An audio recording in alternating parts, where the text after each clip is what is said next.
ሌሎቹ ቤተ እምነቶች እውነትም ቅድስት ቤተ ክርስቲያናችንን ስለ ኢየሱስ ክርስቶስ አትሰብክም የሚሉት እውነት የሚቀረው ስልጣነ ክህነት ነው። የካህናት ስልጣን እጅግ ድንቅና የተከበረ ነው።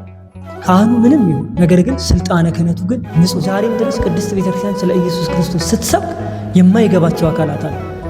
ዝም ብለው ይነሱና ቤተ ክርስቲያን በቃ ኢየሱስ ክርስቶስን አትሰብክም፣ ቤተ ክርስቲያን ከክርስቶስ ጋር ጠላት እንደሆነች የመሰረታት የቤዣት እንዴት የሰጠላትን ክርስቶስ ረስታ ሌላ ስብከት አላት? የላትም። ስለዚህ ቅድስት ቤተ ክርስቲያናችን ኢየሱስ ክርስቶስን እጅግ አድርጋ ታመልከዋለች፣ ታከብረዋለች። ጌታዬ አምላኬ ትለዋለች። መድኃኒቴ ብላ ትገዛ። ጌታዬ ባሪያ ነኝ ይሁንልኝ እንዳልክ ብላ የመልአኩን ቃል በተቀበለች በቅስፈት በዛው ሰዓት ነው አካላዊ ቃል ኢየሱስ ክርስቶስ የተዋሃዳትና ጲላጦስ ጴንጤናዊ ሐመ ወሞት ሐዋርያቱን ሰብስቦ ወደ ቢታንያ ወደምትባል ትንሽ ከተማ መንደር ወስዷቸው ተራራ ላይ እኔ እናት አባት እንደሌላችሁ አልተዋችሁም እያለ ጌታችን ከፍ ከፍ እያለ በርቀት ሳይሆን በርህቀት ይላሉ ሊቃውንቱና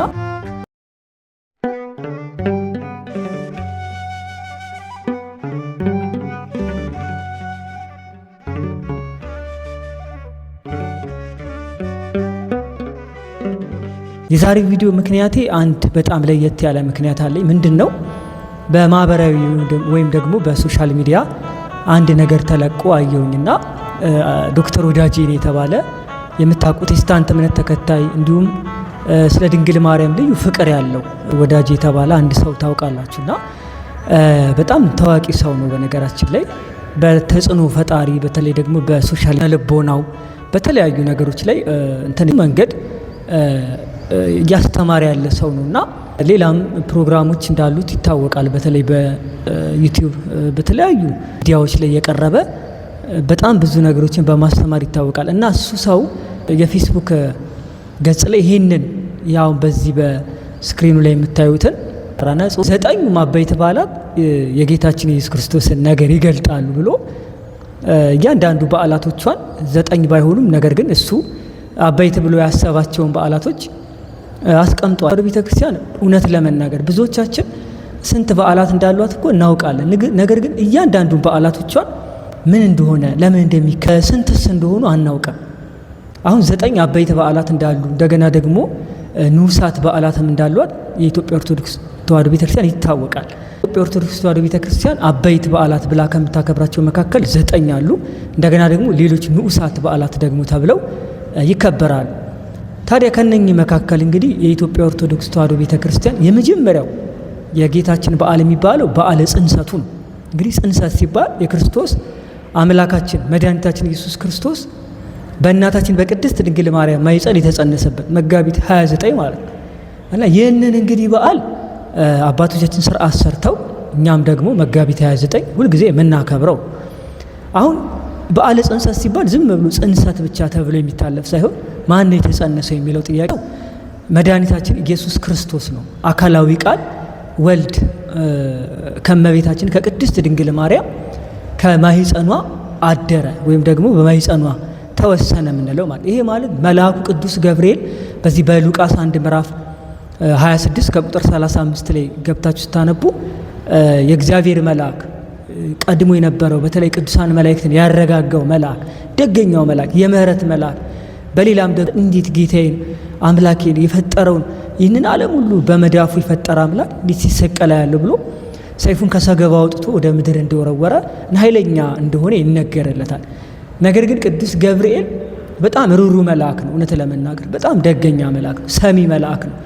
ስለታችንን፣ ጾማችንን፣ ጸሎታችንን ወደ እግዚአብሔር የሚያሳርግ ደገኛ መልአክ።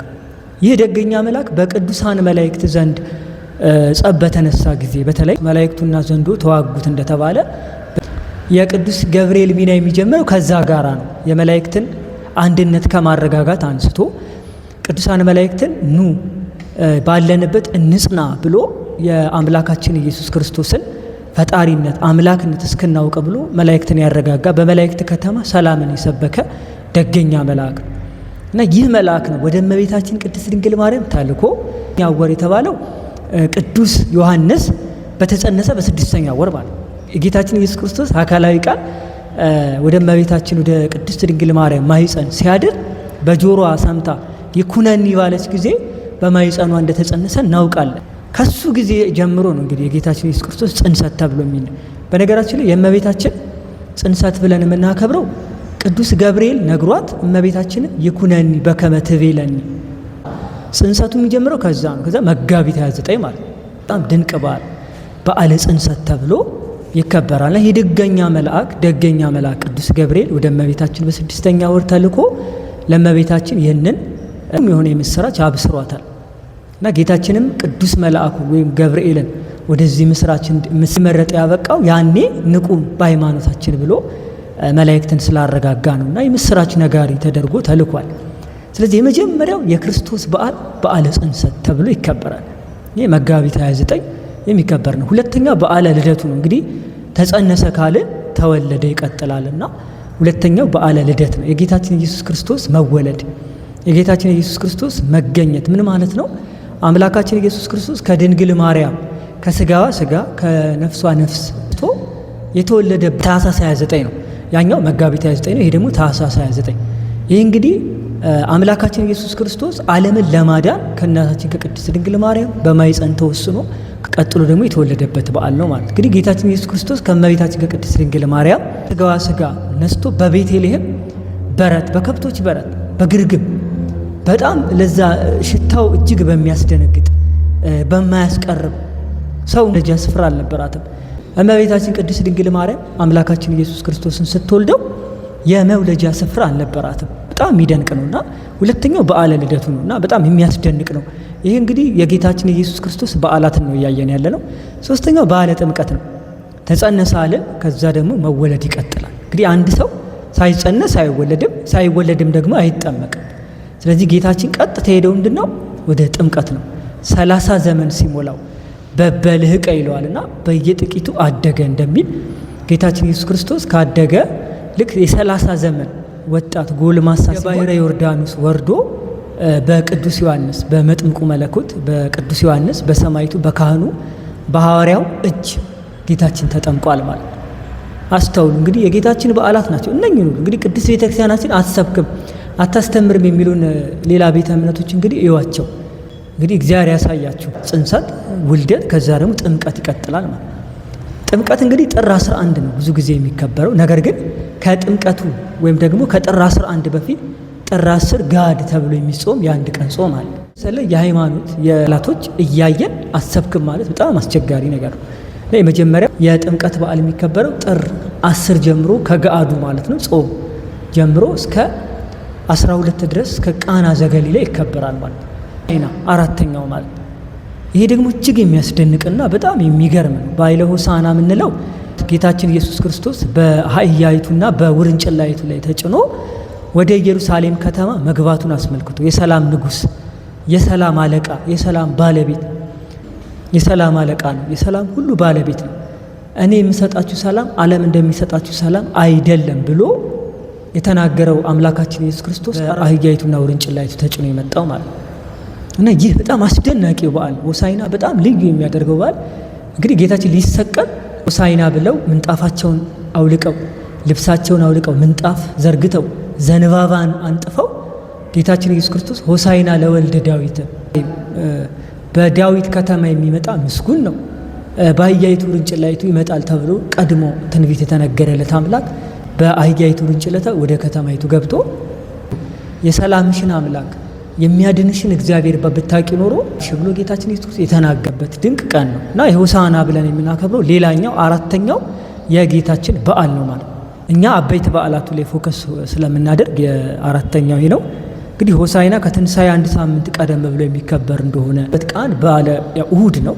ሆሳዕና ከእሁድ አይለቅም።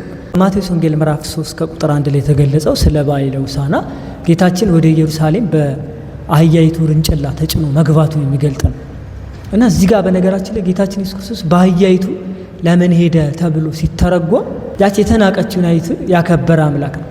የተናቀችው አህያ ክብር ልትበቃ ይቅርና ሰዎች እየገረፉ እየደበደቡ ለብዙ ዕቃ መጫኛነት እየተጠቀሙባት ያለችውን አህያ እግዚአብሔር አምላክ ግን ወደ ኢየሩሳሌም እንዲገባባት ፍቃዱ ሆነ። ለዚህ ነው ያቺ አህያ በኋላ ጌታችን ኢየሱስ ክርስቶስ እንደተጫነባት ክብር ስለተሰጣት ማለት ክብሯ ኢየሱስ ክርስቶስ ነው። ለዚህ ነው በማይሰረ ኃጢአት ላለን ሰዎች ክብራችን መድኃኔዓለም ነው። ዛሬም ድረስ በኃጢአት ታስረው በደዌ ዳኛ በኃጢአት ቁራኛ ተይዘው ለሚኖሩ ሰዎች እግዚአብሔር ነው ተስፋቸውና ከዚህ ያወጣን አምላክ ለዛ ነው አምላካችን ኢየሱስ ክርስቶስ ለነበርን 5500 ዘመን በመንጸፈ ደይን ወድቀን ለነበርን ለሰው ልጆች እግዚአብሔር አምላክ በአህያይቱ ምሳሌነት ማለት ነው አዳም ከእግዚአብሔር ጸጋ ከእግዚአብሔር በረከት ርቆ ነበርና ያንን ጸጋ ሲመልስለት የሚያሳይ። ስለዚህ በዓለ ሆሳዕና በጣም ሰፊ ራሱን ችሎ በባይሉ ቀን የሚሰጥ የሚተረጎም ስለሆነ ማለት ነው። ሌላው ባይለ ስቅለት ነው። እንግዲህ ስቅለት የምንለው ጌታችን ኢየሱስ ክርስቶስ ባይለ ሆሳዕና በተከበረ ጌታችን የተያዘው ሐሙስ ነው። ምክረ አይሁድ የሚባለው ረቡዕ ነው። ሐሙስ ያዙት። ከዛ አርብ ደግሞ መከራ ሲያደርሱበት ሲያሰቃዩት አድረው አርብ ደግሞ ሰቀሉት ማለት። ስቅለት የህይወታችን ዋና መሰረት ነው። ጌታችን ኢየሱስ ክርስቶስ ዓላማውም ደግሞ ከሰማይ ከእናታችን ከቅድስት ድንግል ማርያም ገና ሲጸነስ አስባችሁ ሲወለድ ሲጠመቅ ይሄ ሁሉ ዓላማ ለስቅለት ነው። ካልተሰቀለ እኛ አንድንም፣ ካልሞተ እኛ ህይወት አናገኝም። ክርስቶስ ካልተነሳ አባቶቻችን ብለዋል፣ ክርስቶስ ካልተሰቀለ ካልተነሳ ካልሞተ ካልተነሳ እነኚህ ሁሉ ነገሮች ካልተደረጉ የኛ የክርስትና ጉዟችን ከንቱ ነው። ነገር ግን የክርስቶስ መነሳት ለቤተ ክርስቲያናችን ደግሞ ስብከታችን ከንቱ እንዳልቀረ ያረጋገጠልን ትንሳኤያችን ፍጹም ትንሳኤ እንደሆነ የሚያሳየን ነው ማለት ነው። ስለዚህ አባቶቻችን ከዚህ ጋር ተያይዞ ስለ ስቅለት ሲናገሩ ጌታችን ኢየሱስ ክርስቶስ ታመመ፣ ሞተ፣ ተቀበረ፣ በሶስተኛውም ቀን ደግሞ ተነሳ ብለን በጸሎት ሃይማኖታችን ላይ የምንጸልየው ማለት ነው። ስለዚህ የክርስቶስ መነሳት የክርስቶስ መሰቀል ደግሞ ትንሳኤው ለኛ ህይወታችን ነው ማለት ነው። ስለዚህ ጌታችን ከሆሳዕና በኋላ ያለው አምስተኛው በዓል ስድስተኛው በዓል ምንድነው ማለት ነው? ባይለ ስቅለት ነው ማለት ነው። ይህም ደግሞ ዕለተ ዓርብ የሚከበር ነው። ሁልጊዜ ዓርብን መርሳት እንደሌለብን ቅድስት ቤተክርስቲያናችን ታሳስበናል። ዓርብ በመጣ ቁጥር ቀራንዮን ማሰብ እንደሚገባ ቤተክርስቲያናችን ቀራንዮ ናት። ሁልጊዜ ዓርብን አትረሳም። ሁልጊዜ ሙሽራዋን አትረሳም። ሁልጊዜ ክርስቶስን አትዘነጋምና ይሄኛው በዓለ ስቅለት ተብሎ ይከበራል። ሌላው ይከበራል ትንሳኤው። እንግዲህ የኢየሱስ ክርስቶስ ትንሳኤ እጅግ ድንቅ የሆነ ትንሳኤ ነው። በዚህ አርገ በይባብ እግዚአብሔር ወበቃለ ቀርን እንደተባለ እግዚአብሔር በእልልታና በእምቢልታ ድምፅ አረገ ብለው ቅዱስ ያሬድ እንደተናገረው ከትንሳኤው በኋላ የተደረገ ነው። እንግዲህ ትንሳኤ የጌታችን የኢየሱስ ክርስቶስ ትንሳኤ እጅግ ድንቅና ልዩ ትንሳኤ ነው።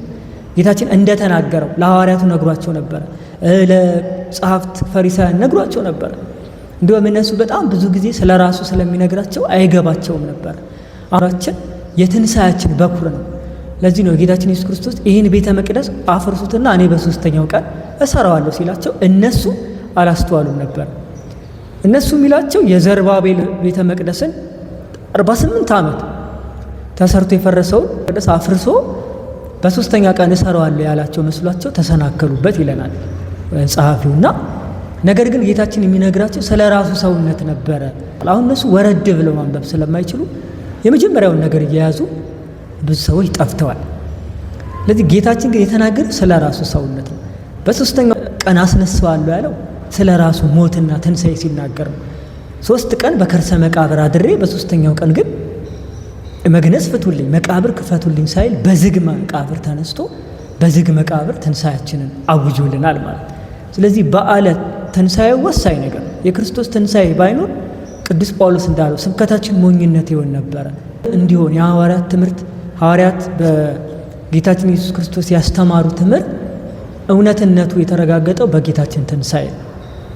ስለዚህ ይሄ የትንሣኤው ጉዳይ ወሳኝ ነገር ነው ማለት። ስለዚህ የጌታችን በዓለ ትንሣኤ ብለን የምናከብረው አንዱ አበይት በዓላት ብለን ከምናከብረው ነው። ሌላው ዕርገት ነው። የዕርገት እንግዲህ ጌታችን ነገር ግን በተነሳ በ50ኛው ቀን የላከላቸው መንፈስ ቅዱስ ነው። ስለዚህ ይሄ ትንሣኤ ዕርገት የምንለው ጌታችን ኢየሱስ ክርስቶስ በሶስተኛ ቀን ከተነሳ በኋላ ቀጥታ አባት እንደሌላችሁ አልተዋችሁም እያለ ጌታችን ከፍ ከፍ እያለ በርቀት ሳይሆን በርህቀት ይላሉ ሊቃውንቱና እየታያቸው ማለት እየታያቸው ነው ያረገውና ከዛ በኋላ ግን በጣም የሚያስደንቅ ተስፋ ተሰጥቶናል። ክርስቲያኖች በጣም ልናስተውል የሚገባው በዚህ በጌታችን አበይት በዓላት በበዓለ ዕርገት ላይ በጣም ልናስተውል የሚገባ ነገር ትኩር ብለው ሲመለከቱ 2 ነጫጭ ቅዱሳን መላእክት መጥተው አንዱ ቅዱስ ሚካኤል ነው፣ አንዱ ቅዱስ ገብርኤል ሊቃውንቱ እንደነገሩ ማለት እና ተገለጡላቸውና የገሊላ ሰዎች ሆይ ስለምን ትኩር ብላችሁ ትመለከታላችሁ አሏቸው። እነሆ እንደዚህ ሲያርግ ያያችሁት ደግሞ ዳግም በግርማ መለኮቱ በክበበ ትፍስሕት ወደ እናንተ ተመልሶ ይመጣል ብሎ እንደሌላቸው ልጆች አልተዋችሁም ያለ ጌታ በኋላ እንመጣበታለን። ኢየሱስ ክርስቶስ ተስፋ ሰጥቷቸዋል። ተስፋቸው ጽኑ ነው። ተስፋቸው እግዚአብሔር ነው። ለክርስቲያን ውድ ተስፋው እግዚአብሔር ነው። እውነቴን ነው የምነግራቸው ክርስቲያኖች፣ ሰውን ተስፋ የምናደርግ ወይም ሰው እንዲያደርግልኛል፣ ሰው በዚህ በኩል ያድነኛል፣ በዚህ በኩል የሆነ ነገር ተአምር ይሰራልኛል ብለን የምንጠብቅ ሰዎች ተሳስተናል። ተስፋችን እግዚአብሔርና እግዚአብሔር ብቻ ነው። ምክንያቱም እግዚአብሔር የማይከዳ ተስፋ ነው። እግዚአብሔር የማይለወጥ ነው። እግዚአብሔር የማይነቃነቅ ጽኑ አለታችን ነው። ይሄ ጽኑ አለት ደግሞ ከተደገፈን አንወድቅም ማለት። ለዚህ ነው ተስፋውም ለስዱዳን ተስፋውም ለቅቡፃን ተብሎ የሚነገርለት። የተስፋቸው የሆነ ለምስኪኖች ተስፋ ነው እግዚአብሔር አምላክ፣ ለነዳያን ተስፋቸው።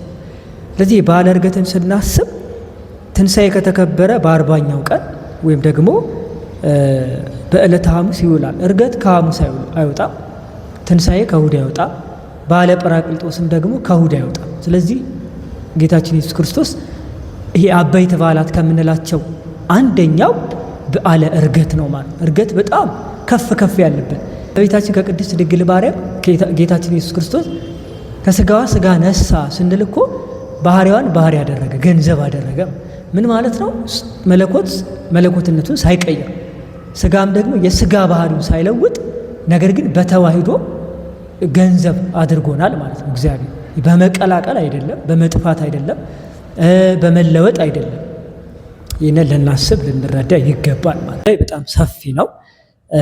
ሰሞኑን ደግሞ ተምረናልና ጌታችን ኢየሱስ ክርስቶስ ያረገው ሐዋርያትን ተስፋ ሰጥቷቸው ነው ያረገው። የክርስቲያን 3 ነገሮች አሉ። ቅዱስ ቤተክርስቲያናችን ልዩ የሚያደርጋል እኛ ተስፋ ያለን ክርስቲያኖች ነን።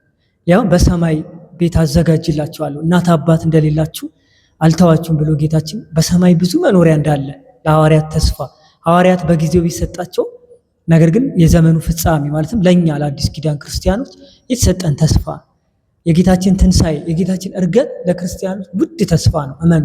ምክንያቱም ጌታችን ባይነሳ ኖሮ እንዳልኳቸው የሐዋርያት ስብከት፣ የነቢያቱ ናፍቆት፣ የሊቃውንቱ ትምህርት ሁሉ ከንቱ ነበር።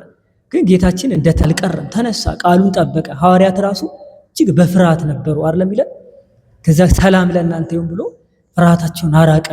ከዛ ደግሞ ወደ ቢታንያ ወስዶ ሲያርግ የተናገራቸው ነገር አለ። እናት አባት እንደሌላችሁ ልጆች አልተዋችሁም ብሎ በዮሐንስ ወንጌል ላይ ተናግሯል። እና የዕርገቱ ምስጢር ሰፊ ነው። የሰው ልጅ ወደ ቀደመ ባህር የተመለሰበት ነው። ጌታችን ኢየሱስ ክርስቶስ የወደቀው የጎሰቀለውን የሰው ልጅ ወደ ቀደመ ክብር ወደ ቀደመ ማንነቱ የመለሰበት ነው። ስለዚህ ሲያርግ ጌታችን ከስጋችን ስጋ ከነፍሳችን ነፍስ ተዋህዷል። እንዳትረሱ። በእመቤታችን በኩል እግዚአብሔር ተዛምዶናል፣ ዘመድ ሆኖናል፣ ወገን ሆኖናል። ስለዚህ ያ አምላክ ነው የእኛን ስጋ ለብሶ ከፍ ያለው ማለት ነው። ስለዚህ ያንን ተስፋ ሰጥቷቸው አድርጓል ማለት። ስለዚህ ይሄኛው ነው በዓለ ዕርገት ብለን የምናከብረው ነው። ሌላ በዓለ ጰራቅሊጦስ አለ። ጰራቅሊጦስ እንግዲህ ጌታችን ኢየሱስ ክርስቶስ በ50ኛው ቀን ጰራቅሊጦስ ማለት 50ኛ ማለት ነው። ቃሉ ትርጉም ቀጥታ ማለት 50 ቁጥር ነው የሚያመለክተው። በነገራችን የቁጥርን ነገር ነው 50 ማለት ነው።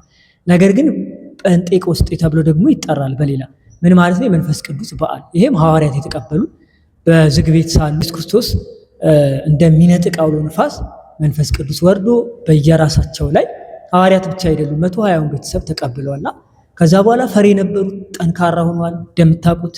እና በጣም ብዙ ገቢረ ተአምራትን ሐዋርያት አድርገውበታል። በዚህ ሰው ቤት ልጁ ክርስትና ለማስነሳት ሲሄድ ከመልአኩ ጋር ይገናኝና መልአኩን አናገረው። ወዴት ነው የምትሄደው? ወደዚች ቤት ልጅ ቤት። ምን ልታደርግ? ህይወቷን እግዚአብሔር አምላክ አዞኛል። እኔም እኮ ወደዛች ልጅ ቤት ነው የሚሄደው። ምን ልታደርጋት ነው? ነፍሷ አሉት እንዴ ሳትጠመቅ ክርስትና እኮ አልተነሳችም አለ። አይ እኔ እግዚአብሔር አዞኛል። የዚህን ጊዜ እግዚአብሔር አምላክ በቅዱስ ዮሐንስ አፈወርቅ ላይ እንግዲህ ታውቃለህ የበቃ አባት ነው፣ ደገኛ አባት ነው። ገዘተው በስልጣነ ክህነቱ ማለት ይሄ አባት እንግዲህ ስልጣነ ክህነቱን ብቻ እግዚአብሔርን ፈርቶ ይላል። አይ አንድም የካህኑ ስልጣን አክብሮ፣ ሁለተኛ ደግሞ እግዚአብሔርን ፈርቶ ነው ሄደ። ቅዱስ ዮሐንስ አፈወርቅ አጥምቋት እግዚአብሔር አስረስቶት ይላሉ ሊቃውንቱ። እግዚአብሔር አምላክ አስረስቶት ነው። እንዴት ይሄ ደገኛ አባት ረስቶ ወደ ሌላ መንገድ ይሄዳል ቢሉ እግዚአብሔር ባወቀ ተብሎ ነው የሚተረጎመው በሊቃውንቱና እግዚአብሔር አምላክ ባወቀ አስረስቶት ወደ ሌላ ቦታ ሄደ። ከ10 ዓመት በኋላ ግን በዛ መንገድ ሲያልፍ ይላል ያንን መልአክ አገኘው። እንዴ አንተ መልአክ እስካሁን ቆመሃልን አለው። እንዴ ዮሐንስ አባቴ ሆይ ያረከኝን ረስተህ ነው አለው ይባላልና በዛን ጊዜ ፈታው። ሄዶ ያቺ ልጅ ከ10 ዓመት በኋላ ነፍሷን ወሰደና ስልጣነ ክህነት ምን ያህል ስልጣናቸው እንደሚሰራ ማወቅ መረዳት አለብን። ዛሬ አባቶቻችን የምንንቅ ሰዎች ልንጠነቀቅ ይገባል ብዬ በዓለ ደብረ ታቦር ነው። ይሄ 9ኛው ነው። ይሄ ደግሞ ደብረ ታቦር የሚከበረው ነሐሴ 13 ነው። ከዛ በኋላ የእመቤታችን የቅድስት ድንግል ማርያም በዓል ይቀጥላል ማለት ነው። በዓለ ደብረ ታቦር ጌታችን ኢየሱስ ክርስቶስ በደብረ ታቦር ተራራ ላይ ለሐዋርያቱ የተገለጠበት ነው። ማለት 3ቱን ሐዋርያት ከእግረ ደብር ስር ጥሎ እንደገና ደግሞ ሙሴ 5 መጻሕፍት የጻፈውን አባት ከብሔረ ሙታን እንደገና ደግሞ ኤልያስን እነኚህን አባቶች አገናኝቶ ድንቅ ምስጢር የሰራበት ነውና ደብረ ታቦር ይባላል። ይሄ 9ኛው። እነኚህ በዓላቶች አበይት 9ኙ ማለት ነው። አበይት የክርስቶስ በዓላት ናቸው። ኢየሱስ ክርስቶስ አትሰብክም ለሚሉ ሰዎች እነኚህን በዓላቶች በደንብ ነገሯቸው። ጽንሰቱን፣ እርገቱን፣ ውልደቱን ይህ ሁሉ ስለ ክርስቶስ የሚናገር ነው። ቅዳሴዋ፣ ማህሌቷ፣ ውዳሴዋ፣ ዝማሬዋ፣ ሰዓታቷ፣ ኪዳኗ እያንዳንዱ የክርስቶስን ነገር ይናገራል። ቅዳሴ እንኳን ስትገባ አሐዱ አብ ቅዱስ፣ አሐዱ ወልድ ቅዱስ፣ አሐዱ ውእቱ መንፈስ ቅዱስ ብላ ቤተክርስቲያናችን ትጀምራል። ስለዚህ ያለ ክርስቶስ የተጀመረ ስብከት ቅዳሴ የላትምና ለዚህ ነው ቤተክርስቲያናችን ስንዱን እመቤት የሚያስብላት ልዩ የሚያደርጋት ክርስቶስን ሳትሰብክ የኖረችበት ዘመን የለም። 9ኙ ንዑሳት በዓላት ተብለው ደግሞ የሚጠሩ በዓለ መስቀል አለ፣ በዓለ ስብከት አለ። እነኚህ ብርሃን ተብሎ የሚጠራ እንደገና ደግሞ ኖላዊ ተብሎ ይጠራል። እንደገና ግዝረት ተብሎ ይጠራል። እንደገና ልደተ ስምዖን ተብሎ ይጠራል። እንደገና ቃና ዘገሊላ በጥምቀቱ 3ኛው ቀን የሚከበረው ማለት ነው። ሌላው ደግሞ በዓለ ድኅነት ተብሎ ይከበራል። እነኚህ በዓላት ቅድስት ቤተክርስቲያናችን 9 አበይት በዓላት 9 ንዑሳት በዓላት አሏት ማለት ነው። እግዚአብሔር አምላክ በሰማነው እንድንለውጥ ሌሎችንም እንድንለውጥ እንድንጠራ ይርዳል። ስለዚህ ዛሬ እነኚህን አበይት በዓላቶችን በዝርዝር አይተናል። እግዚአብሔር አምላክ ቢፈቅድ ሳምንት በሌላ ቪዲዮ እስከምንገናኝ ቸር ሰንብቱ።